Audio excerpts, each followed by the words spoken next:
Hi, I'm Belle. I like filmmaking, puppets, art direction, and villains. I really like villains. And I also have no experience in miniature making. But with my love for all these things, I build a miniature. As a filmmaker, I wanted to explore the process of miniature making with set design and a little help from the villain's journey. I'll get to that. But what is a miniature? Basically, film miniatures are just mini versions of film sets that are often used for fantasy films or historical pieces that are too time-consuming or costly to be built to full scale. Miniatures give the chance to try real materials. They give a sense of realism that CGI is yet to pull off and give an immediate response to the camera. The kind of miniature I built is what you call a concept miniature. These are built with the same idea as a concept artist might do an illustration. The benefit of doing a miniature over concept art or even building it digitally 3D is that you can figure out what works in real life. CGI and illustrations don't take into account the physics and laws of the real world. A lot of directors love miniatures as it lets them visualize a production design in physical 3D.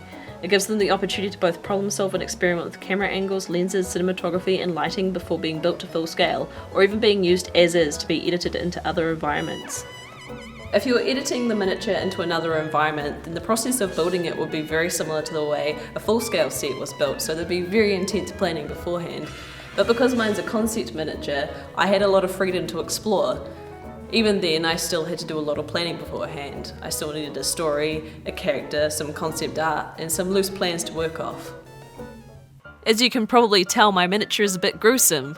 Do you remember how I said I loved villains? Well, before even I got my head around how to build it, I knew I wanted to create a home for a villain. Problem was I needed to know who my villain was first. So Joseph Campbell wrote this formula called the monomyth that helps write the journey of the hero.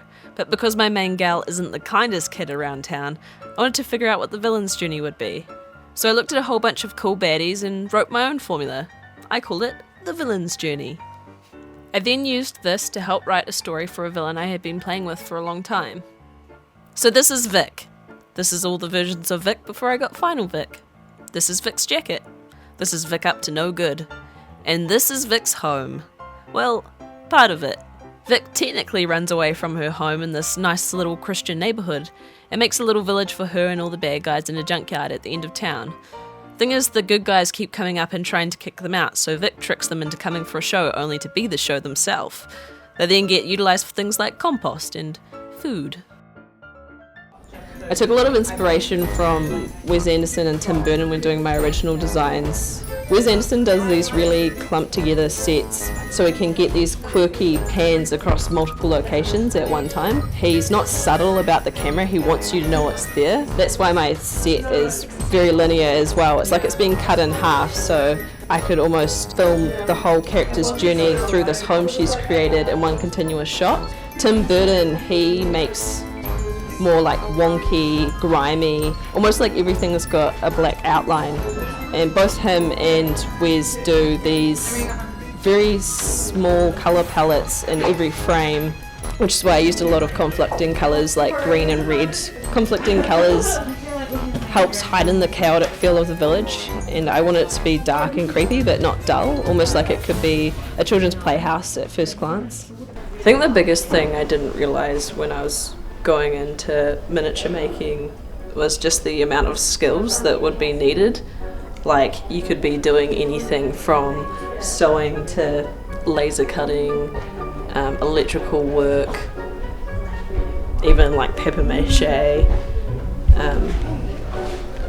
Most of these things I had to learn from scratch because I had no idea how to do them.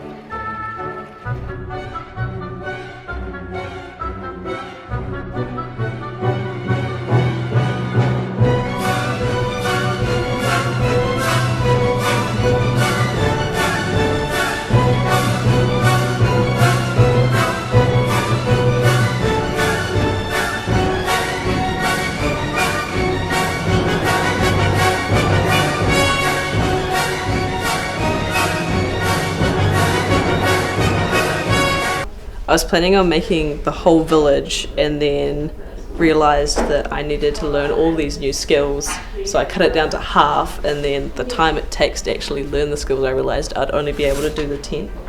All these panels here are just popsicle sticks. Like, I must have used over 1,000 popsicle sticks. and then I brush like a black outline around each one, then dab like a little bit of green paint, and then sprayed it with the stuff called magic color, which is an ink that you can mix with water or use by itself, and it dries really, really fast. Like all these splatters here are done with magic color. After a while I just started collecting random objects to put in the miniatures, like this is just espresso cups with some straws in it, and then I put some lights inside of that, and this is just like a sardine can with some wire around it, a piece of wood. This is just a tire cut off a tractor, and then I've cast it in pinky seal. Pinky seal is for making casts of objects. It's much easier than sculpting it over and over. This is amazing casting resin. You pour it into the mold, similar to pinky seal in that it's 2 parts and dries really fast. So it's great if you want like a dozen of one thing. So usually miniatures are built a lot smaller than this because they're just for editing into other environments, like they're just filming the outside of the miniature. But because I wanted to film inside the miniature, I had to make it a little bit bigger so I could actually catch the little objects in detail around the set. So I made it about in between a miniature made for film and what the kind of sets they use for stop motion. So this is considering that a human would be about 15 centimeters. So now I'd finished building my miniature, it was time to explore my options with lighting in the camera. I'd be doing some test filming while building it to try out different options and make sure I could take it apart to get for some more interesting angles. But now, with a proper lighting setup and a camera better than my phone, I had a bit more fun.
I've got my story, I've designed it, built it, lit it, and filmed it.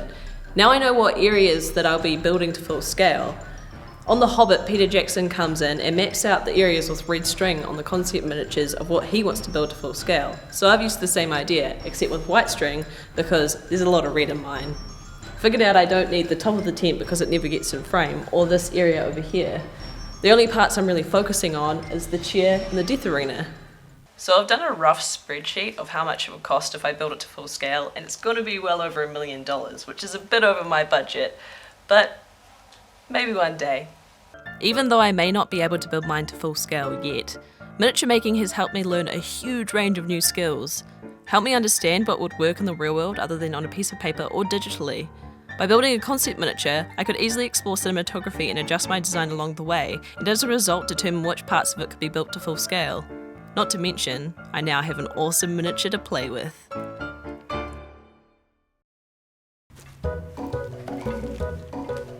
Nope.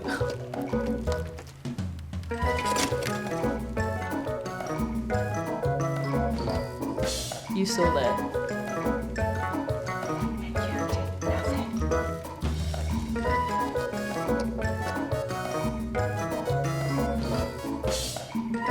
So I'm gonna be honest, I broke it halfway through filming because I thought it would be funny to lean on it, but now I have to fix everything.